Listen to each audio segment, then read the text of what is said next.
students. In yesterday class, we discussed 4 parts of this first sum of exercise 3.6. Now, I am telling you some more about all other parts. So, in this fifth part of first sum, 7x minus 2y upon xy is equals to 5, and second equation is given 8x plus 7y upon xy is equals to 15. We want to find its solution. That means we want to find the value of x and y. So to find value of x and y, we should have these both equations in standard form of linear equations. But these are not in standard form of linear equation, and these are also not in that form which type of questions we discussed in yesterday lecture. So first of all, let's reduce them in simple form. So how we can write? Now 7x minus 2y upon xy, we cannot give any substitution to these equations to get simple equation. So how we can write it? We can divide each and every term by xy. We can write 7x upon xy minus 2y upon xy is equals to 5. X will be reduced with x, y will be reduced with y. Then we will get 7 upon y minus 2 upon x, that is equals to 5. Similarly, in second equation, we can write 8x upon xy because this is in division of both. So we can write in division of each term. 8x upon xy plus 7y upon xy is equals to 15. X is cancelled by x, y is cancelled by y. So 8 upon y plus 7 upon x, that is equals to 15. So now here we are getting x term at second place, and first place we are getting y term. So you can give substitution in any way. Either you can put 1 upon y is equals to p, 1 upon x is equals to q, but at the last we will do in the same form.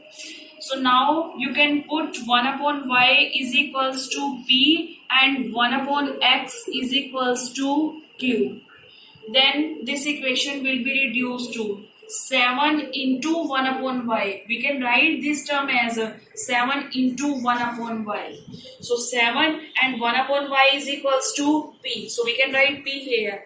This we can write 2 into 1 upon x. And what is 1 upon x? Q. So we can write 2q. So 7p minus 2q is equals to 5. And 8 into 1 upon y. So what is 1 upon y? T. It will be 8t. 7 into 1 upon x. So it will be 7q. That is equals to 15.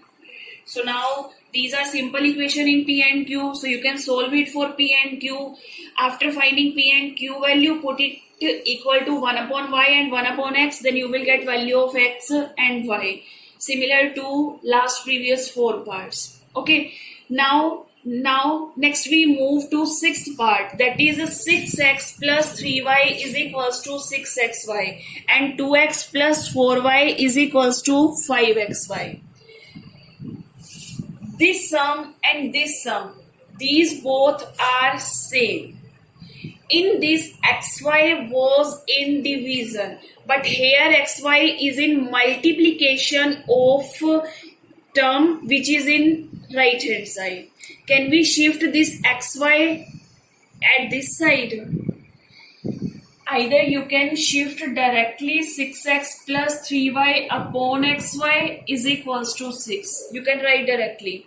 Or what you can say, divide both sides by xy. Then 6x plus 3y upon xy is equals to 6xy upon xy. Then you will get the same equation. These both are same because xy is cancelled by xy. Then it will be left only 6. Now this and this, these are same because when you will divide now indivisibly each term by xy, then 6x upon xy plus 3y upon xy, that is equals to 6. Y is cancelled by y, x is cancelled by x. So 6 upon y plus 3 upon x is equals to 6. So now similarly in second equation you can do in the same way, then you will get these equations of that form. And then you can solve it simply. You can solve it, obviously you can solve it now. Okay? Yes. Now let's we move to 7th and 8th part. What is the difference between these both part and other parts which we discussed before it? Now in this part, both terms contain x and y, but which sums we discussed before it, there were only terms like this: 1 upon x minus 1 plus 5 upon y minus 2. This term was only with variable x, this term was only with variable y. But here this term is containing both variable, this term is also containing both variable. But in both equations, this x plus y is same. This x minus y and x minus y is same. So we can give a proper substitution to these equations. We can give substitution to this x plus y.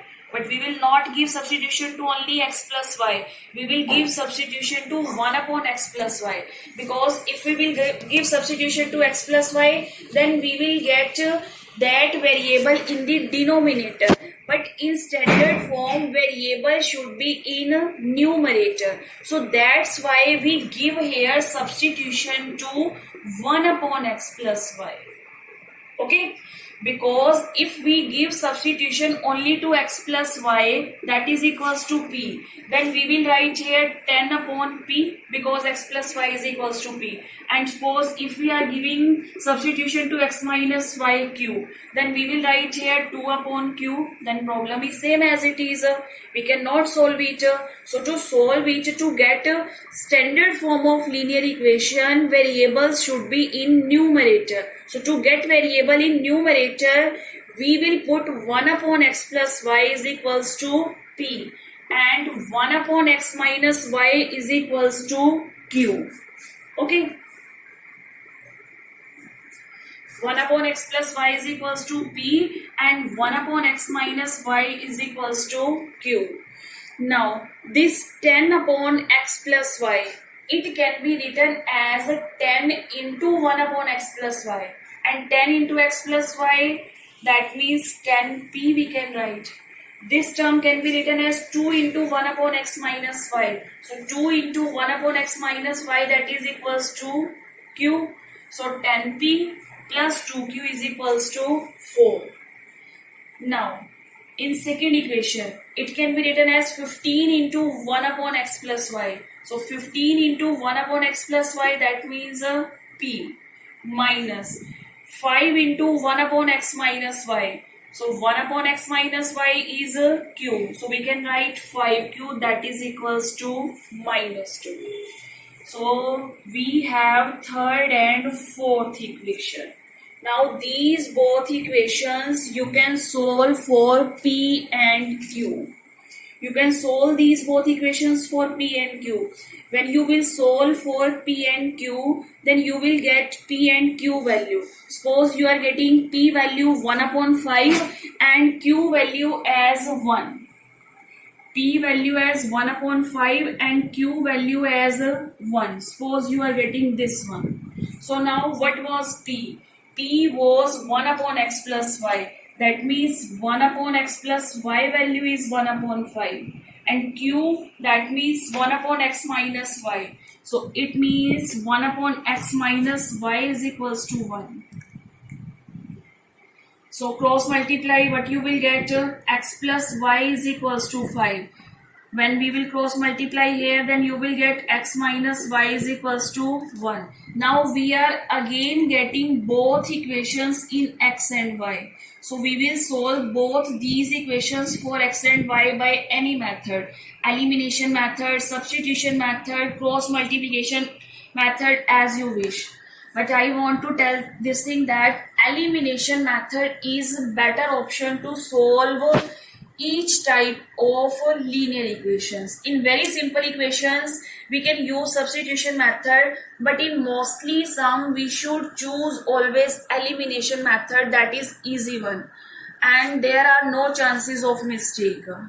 So this you can give name as fifth and this as sixth. So you can solve it for x and y by adding them, because y and y is the same with change of sign. So when we will add both these, then what you will get?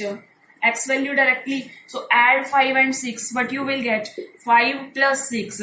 X plus y is equals to 5. X minus y is equals to 1. X plus x 2x, 5 plus 1 6. So what will be value of x? 3. Put x value in any one of these equations, you will get value of y. So what will be value of y? That will be equals to 2. So x is equals to 3, y is equals to 2 will be the final answer. Okay, similarly 8th part is here, 1 upon 3x plus y plus 1 upon 3x minus y. This is also similar to the 7th part. In 7th part, both terms were with variable x and y. Here also both terms are with variable x and y. So we will give substitution in the same way as we have given in 7th part. So 1 upon 3x plus y is equals to p. Put 1 upon 3x minus y is equals to q. And give substitution, solve them for p and q.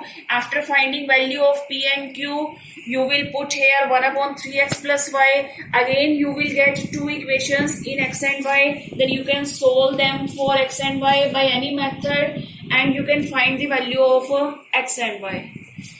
So hope so now you can solve these type of sums in which equations are not linear, but we can reduce them into linear form by giving them some proper substitution. So for today's homework, you will complete this exercise, not complete this exercise, you will complete first sum, all parts of these exercise. Four parts are left, so you will do those 4 parts, and one worksheet with it you will get that you have to solve. Okay, bye bye, happy learning.